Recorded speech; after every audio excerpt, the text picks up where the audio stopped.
I'm Steven, 28 years old, and I've been with the company for 5 years now. I'm single, and I work in the sales department, handling office tasks. 2 years ago, I was promoted to a senior position, which means I'm often swamped with work. My subordinates are all contract employees, so they can't work overtime. That leaves the extra workload to me. As a result, I'm always busy, and the only time I can leave work on time is during the first few days of the month. Otherwise, overtime is a must. There have even been times, especially at the end of the month or quarter, when I've had to pull all-nighters. I live in a rental apartment about an hour away from the downtown office in the suburbs. I chose this place because I prefer waking up to the sound of birds chirping rather than the noise of cars. It was a choice I made, prioritizing my living environment over convenience. Still, there are times, especially after a long day, when I wish I could get home quicker. Today was one of those late nights. It took me an hour just to get to the nearest station. The streets were almost empty at this hour, but I noticed a couple arguing among the sparse crowd. The woman broke free from the man gripping her bag and ran away, with the man seemingly chasing after her. I watched them absent-mindedly, thinking they were probably having a heated quarrel. Not in the mood to cook, I stopped by my usual supermarket and grabbed a discounted deli and a half-priced beer. As I walked home from the bright station square, the street lamps' white lights felt like runway lights guiding me home. I pushed my exhausted body forward, but suddenly, I noticed a woman staggering ahead of me. She was walking unsteadily, and I wondered if she was drunk. I hesitated between keeping my distance and overtaking her, but she was moving so slowly that I decided to pass by. As I got closer, I noticed her appearance. She was stumbling, dragging her left foot, and her clothes were covered in mud, especially on the left side.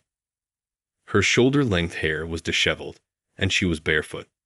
It was a bizarre sight. I thought about saying something, but before I could, she collapsed to her knees.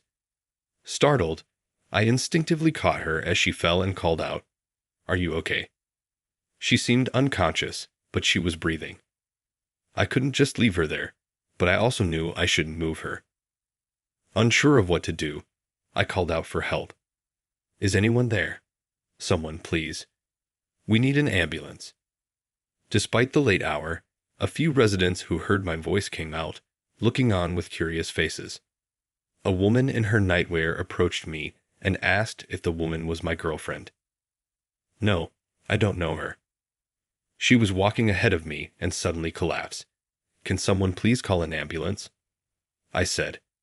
A man, who seemed to be the woman's husband, said he would make the call and went back inside. Meanwhile, the woman who had approached me kept staring.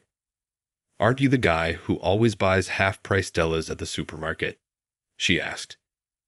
Yes, that's me. I bought one today too. I'm single, so," I replied, feeling a bit awkward. As we were talking, I heard the sound of a siren in the distance. The ambulance arrived quickly, and the paramedics assessed the woman's condition before taking her into the ambulance.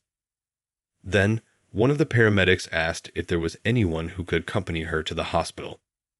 Everyone looked at me. Me? Really? I thought, but I was the only one who could explain the situation, so I got into the ambulance and ended up going to the hospital with her. When we arrived, I explained the situation to the doctor. The woman had nothing to identify her, and they asked me if I knew who she was. I had no idea.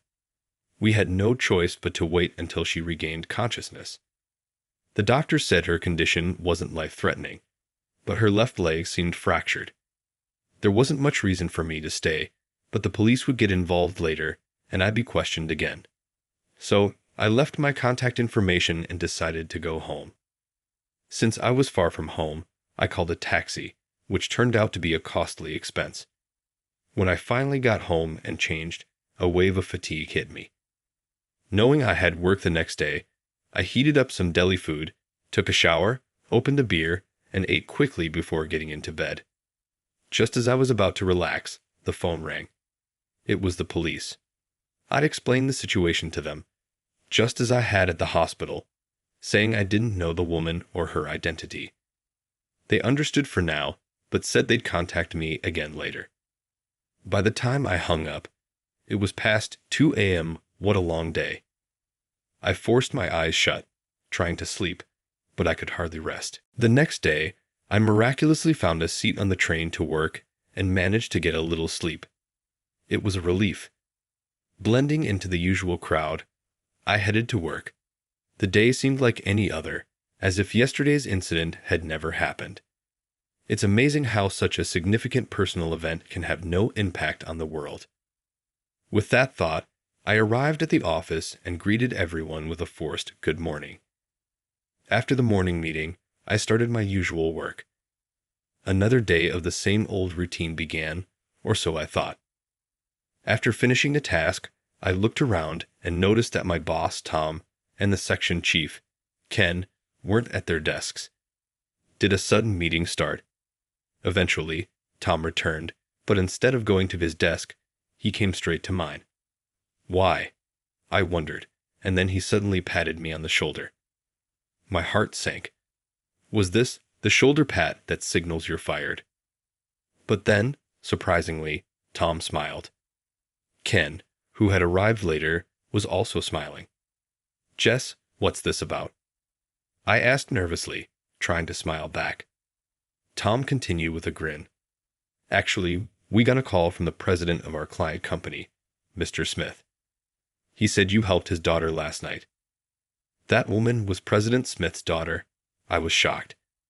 I had just called an ambulance for a woman who had collapsed near my home the night before. I briefly explained this to Tom.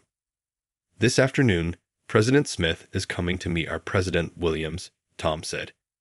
He wants you to be there too, so please make yourself available. I'm counting on you. Yes, I understand. The situation seemed to be getting more serious. What's going to happen to me? As scheduled, President Williams returned in the afternoon, and soon after, President Smith arrived at our office, escorted by Tom and Ken. I headed to the president's office. Excuse me, I've brought Stephen from the sales department, Tom said. Oh, I've been waiting, came President Williams' voice from inside the room. I started to feel nervous. Tom opened the door, and we entered the president's office. Sitting on the guest sofa, facing President Williams, was President Smith, with a woman beside him who seemed to be his wife. Sorry to keep you waiting. This is Stephen, the chief of our sales department. President Williams introduced me. Nice to meet you. I'm Stephen, I said, trying to sound confident. When I raised my head, President Smith and his wife stood up and came over to me. So, you're Stephen. I'm Smith, and this is my wife. She wanted to meet you too, President Smith said. Thank you so much for helping our daughter yesterday, Stephen. We really appreciate it, President Smith said, firmly grasping my right hand with both of his and shaking it vigorously. His wife nodded politely and smiled. Let's sit down and talk over some coffee, President Williams suggested, and they returned to their seats. Stephen, the discussion from here on is about a private matter of President Smith, so I'd like it to be off the record. Is that okay? President Williams looked at me meaningfully. Is it all right for me to be privy to such a discussion? I wondered. President Smith continued, I went to the police today about yesterday's incident, and they said we needed your cooperation. So I have the approval of our president here. Understood. If I can help, I'm at your service, I replied. Thank you, and sorry for the inconvenience, President Smith said, thanking me again. Shortly after the secretary brought in coffee, she left, and I waited nervously for President Smith to start talking. After taking a sip of his coffee, he began, Actually, my daughter Stella is a 21-year-old university student. Recently, she started experiencing stalking. I was shocked by this unexpected revelation. I remembered seeing Stella yesterday. Our home is in the suburbs, and her university is in this city. It turns out President Smith's home was quite close to mine. She's in her third year now and has been busy with late-night returns due to being on the festival committee, President Smith continued, sighing as he took another sip of coffee. She hasn't been coming home for a few days. We checked with all her close friends and relatives, but she was nowhere to be found. We were about to file a missing person report with the police yesterday if she didn't return. President Smith placed his hand on his wife's shoulder. Then, yesterday, we got a call from Central Hospital saying that our daughter was brought in by ambulance. We rushed to the hospital immediately. When we got there, she was asleep under anesthesia. Seeing her in bandages and in pain, I couldn't stop my tears. President Smith wiped his eyes, and his wife also brought out a handkerchief. After calming down, he said, "Her doctor at the hospital showed us your business card, Stephen, and told us you were the one who helped our daughter and brought her to the hospital.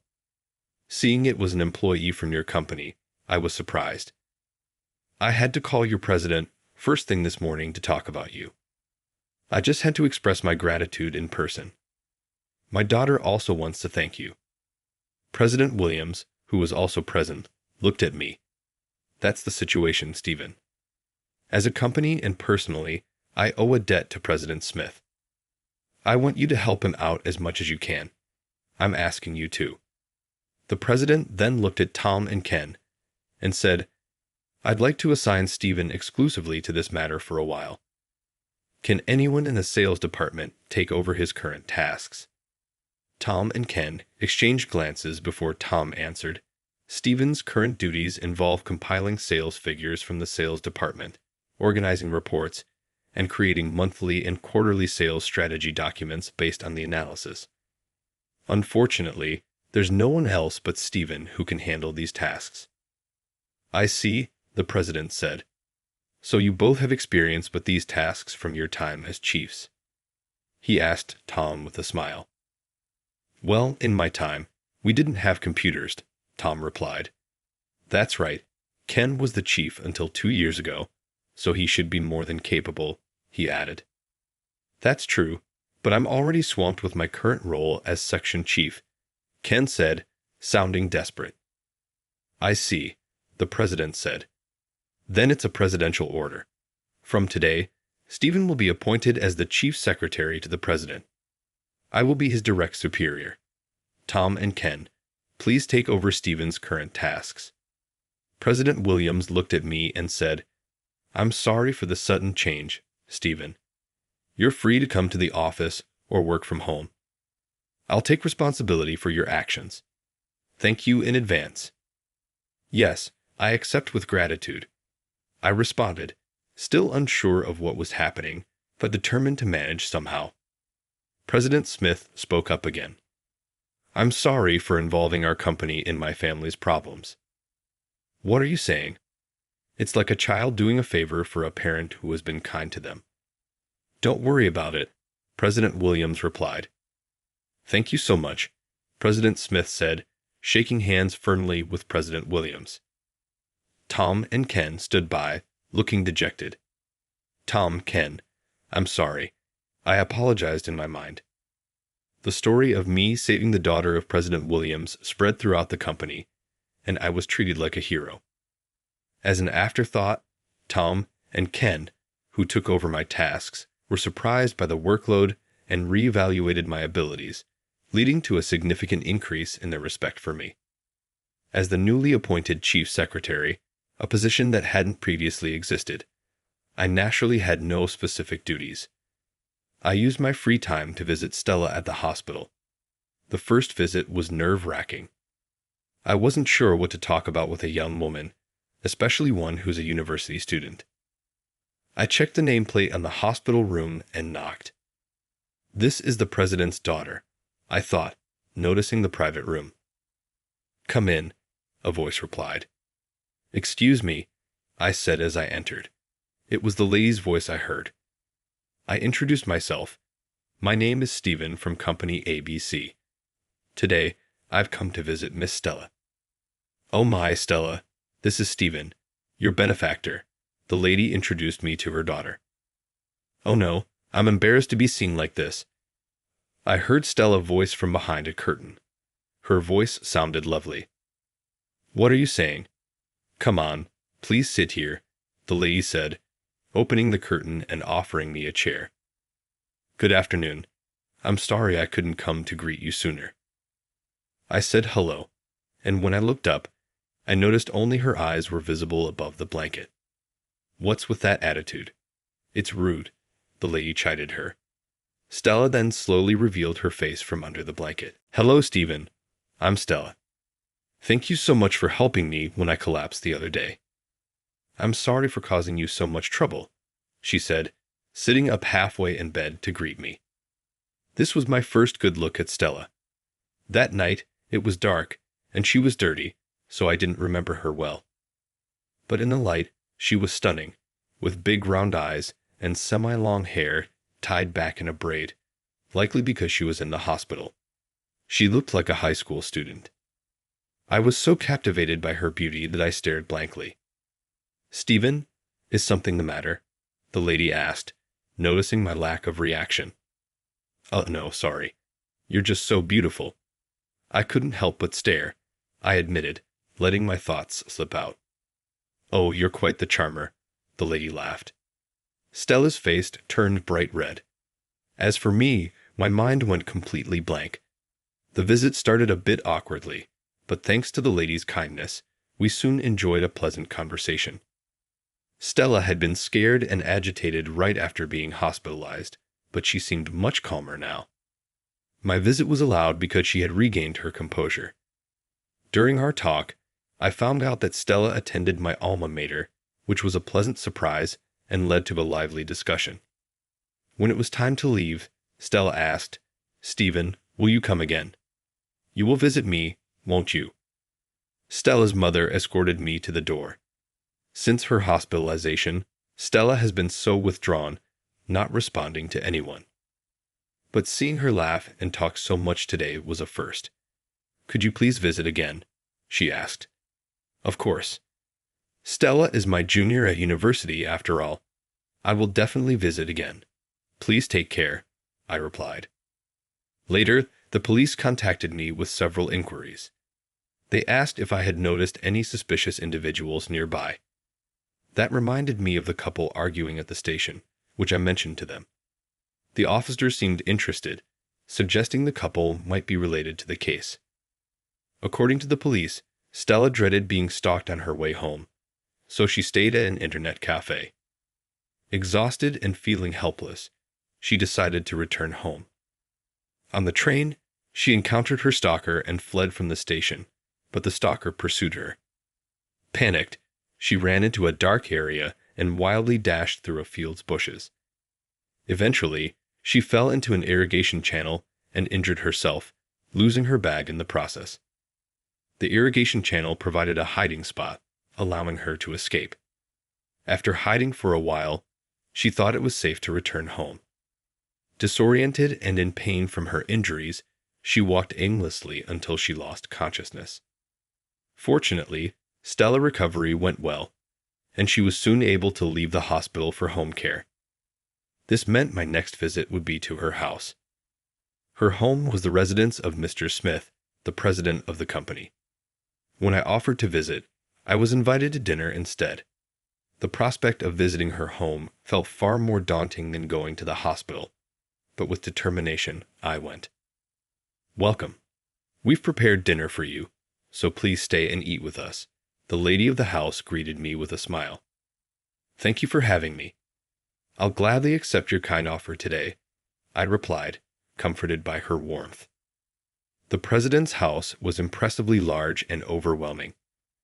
I was led to a spacious living room with hardwood floors, which seemed to be the heart of the house. Stella appeared in a wheelchair. It's been a while, she greeted. Stella, I'm sorry for not visiting sooner, I apologized. She had returned to her semi-long hairstyle, which I thought suited her age better and looked quite cute. President Smith was at home and emerged from the back. Hi, Stephen. Thanks for coming on your day off. Oh, President Smith, thank you for inviting me to dinner today. I will take you at your word, I said. Well, it's my wife's cooking, so please enjoy. And since it's a day off and we're informal, Please don't call me President. It doesn't feel like a break, he requested. Then how should I address you? I wondered aloud. Well, Dad would be nice, he jokingly hinted, his face turning red. No, that's a bit much. How about Kevin? I suggested. Well, that seems appropriate, he said, though he looked slightly disappointed. The dinner prepared by his wife was delicious. How do you like it? Is it to your taste? She asked. Everything was going great. The vegetable and chicken stew was exceptional. As a single guy, my meals are usually pretty dismal, so I couldn't help but feel envious of Kevin. I've got to say, this is delicious, I complimented. Oh, that's nice to hear, she replied, puffing her cheeks in mock annoyance. Neither my husband nor daughter ever say it's good. The vegetables are amazing, aren't they? My cousin grows them just over there, Kevin chimed in, slightly tipsy from his beer. I used to play at my aunt's place as a kid. It was always fun. Stella smiled too, clearly enjoying the meal. Sitting there with this happy family made me think about how special family really is. I need to find a wife soon. I blurted out, perhaps a bit too drunk. An awkward silence followed. Stella suddenly froze at my remark. Well, Stephen, let's have another drink. How about some wine I received recently? Kevin suggested, quickly changing the subject. After finishing his beer, he offered me more. I enjoy drinking, but I didn't want to overdo it. Dad, don't drink too much. Stephen has work, so let's keep it moderate, Stella cautioned. He's just happy to have someone to drink with, right, Kevin? She added with a smile as she cleared the empty plates. I had a wonderful time and decided to leave. Stella packed some stew for me to take home. Feeling angry at the stalker who threatened this happy home, I wanted to protect their happiness. The investigation into the stalker was proving difficult, with little information and no leads. Later, the police informed us that Stella's bag had been found. I accompanied her to the station, where it was confirmed to be hers. According to the police, there were bloodstains on the brand logo's metal part, but the blood wasn't Stella. It was likely the perpetrator's. It seemed the stalker had injured his hand. Looking at the bag, I thought, if someone got cut by this mark, it must be a deep wound. One day at my usual supermarket, I ran into the cashier lady busy cleaning. Oh, Stephen, here for the half-price stickers again, she asked. Since that incident, I had become friendly with her. Today's target is the croquettes. They had a potato sale last week, so there should be some leftover croquettes coming out today, I replied. She grinned and gave me a thumbs up. After chatting for a bit, I browsed through the deli section. I was torn between croquettes and fried chicken. As I was deciding, I heard a text sound from behind and saw a man reaching for the fried chicken. Sorry, I hastily moved aside. The man, looking rather unfriendly, glanced at me, grabbed the deli, and walked away. That's when I noticed a significant scar on the back of his hand. Could that scar be from Stella Bag's clasp? I wondered. After he paid at the cashier lady's register and left, I asked her, "Did you see that man's hand injury?" "Oh yes, I've seen him around quite often. He used to have a bandage on his hand for a while, but not today. He works as a part-time delivery guy for a food service. He's delivered here a few times," she explained. So he could have seen inside homes during deliveries. A piece of the puzzle clicked. I felt a flicker of hope in the dark. I invited Stella to come shopping at the supermarket a few times. Moving with crutches was hard for her, but she seemed to enjoy the rare outings. Her smile was always lovely. After repeating these visits for a few days, the man with the scar finally appeared. I quickly hid and peeked out. "Stella, do you recognize that man?" She clung to my arm. "That's him. That's the man who's been following me," she whispered. I immediately called the police. After explaining the situation, they waited at the supermarket entrance. Stella identified him, and the police apprehended him. He was indeed the stalker. He had fallen in love with Stella at first sight during a delivery to her home and had become increasingly obsessed. At least now Stella was safe. Having regained her freedom, Stella invited me to her school festival. It was nostalgic returning to my alma mater. When introducing me to her friends, she jokingly called me her bodyguard, and her friends spontaneously burst into a Whitney Houston song. I sent my support to these endearing juniors. They would someday experience the bittersweetness of working life. I reported the resolution of the case to President Smith and Williams. President Smith was very grateful. "Stephen, you're exceptionally capable with a strong sense of responsibility and perseverance in achieving goals. I'd love to have someone like you at our company," he praised, making me blush. Oddly enough, President Williams gave me a monetary gift, which I decided to share with Tom and Ken, who had covered for me at work. Later, we had a barbecue party at the Smith residence. Throughout the event, President Smith and his wife Stella thanked me repeatedly. Stella was lively and cheerful, entertaining the guests as the party went on. As the evening was winding down, President Smith called me over to his table and offered me a glass of wine. I accepted and listened as he spoke. "I've grown quite fond of you through this incident," he said. "You've helped my wife and Stella. I envy your company's president for having you. I'm considering how we might work together." I was puzzled. "What do you mean?" I asked. Just then, Stella came over, smiling brightly. "Dad, I brought some more drinks," she said. Her smile made all the effort feel worth it. "Stella, can I talk to you for a moment?" President Smith asked. Stella replied, "What is it, Dad?" President Smith said, "I'll get straight to the point. Stephen, I'm wondering if you marry Stella." I accidentally spat out the sake I was sipping. Stella was frozen in shock. "President Smith, that's a pretty heavy joke," I managed to say. "It's no joke," he said. "I wouldn't choose my daughter's partner lightly. After witnessing your actions, I trust you not only with Stella, but also with my business someday." Stella's face turned bright red. "Dad, what are you saying so suddenly?" she stammered. Truthfully, I had feelings for Stella, but accepting such a proposal quickly might seem like I was after her family's wealth. I needed to tell her how I felt. I couldn't bear the thought of our connection ending. I spoke to President Smith. "I'm grateful for your words. I like Stella very much, but accepting this offer lightly would seem disrespectful. I need to be honest with her first." President Smith stared at me intensely, almost overwhelming me. I downed the sake in one gulp and turned to Stella. "Stella, from the moment I met you in that hospital, I fell for you. I'm a simple man, but I want to protect you forever. Will you go out with me? Will you give me your life to cherish? I might make you cry, but I'll never let you suffer." I extended my hand to her, closing my eyes. After what felt like an eternity, her small, warm hand enveloped mine. When I opened my eyes, I saw Stella, tears in her eyes. She jumped into my arms. "You have to take responsibility for making me feel this way," she said. "If you're okay with someone like me, please be with me forever." I'd embraced Stella tightly.